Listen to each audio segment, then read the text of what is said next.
यमलोक की पीड़ा से मुक्ति के लिए मृत्यु के समय जरूर किया जाता है ये एक काम। गरुड़ पुराण हिंदू धर्म का एक महत्वपूर्ण ग्रंथ है।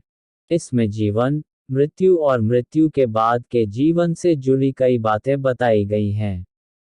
गरुड़ पुराण के अनुसार मृत्यु के बाद व्यक्ति अपने जीवन काल में किए गए पाप पुण्यों का हिसाब लगाता है। वहीं दूसरी ओर पाप करने वाली पापी आत्माओं को नरक में यातनाएं झेलनी पड़ती हैं। कहा जाता है कि यमराज पापी आत्माओं को कड़ी सजा देते हैं। गरुड़ पुराण में मृत्यु के बाद दंड से बचने के कई उपाय बताए गए हैं।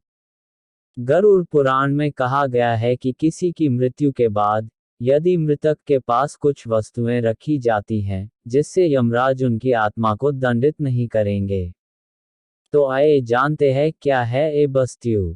गंगा जल। हिंदू धर्म में मां गंगा को मोक्षदायिनी और पापनाशिनी कहा जाता है।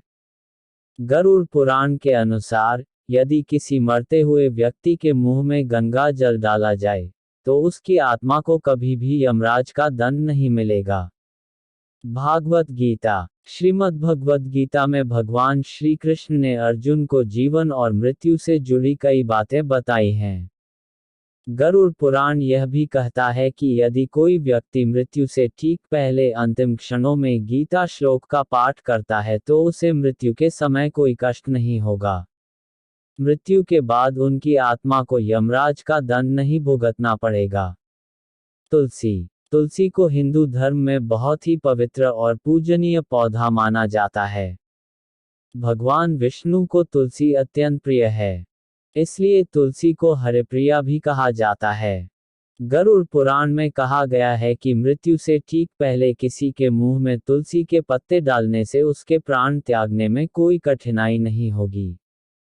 भगवान का नाम। गरुड़ पुराण में कहा गया है कि जो व्यक्ति अंतिम समय में भगवान का नाम लेकर अपने प्राण त्यागता है, उसे यमराज की सजा नहीं भुगतनी पड़ती और ऐसे व्यक्ति की आत्मा वैकुंठ धाम पहुंचकर मोक्ष प्राप्त करती है। मृत्यु जीवन की सबसे बड़ी सच्चाई है। अपने अंतिम क्षणों में भगवान को याद करके उनका नाम लेने से यह क्षण थोड़ा आसान हो पाता है। धन्यवाद दोस्तों। हमारी ये लेख अच्छा लगे तो लाइक शेयर सब्सक्राइब जरूर करें।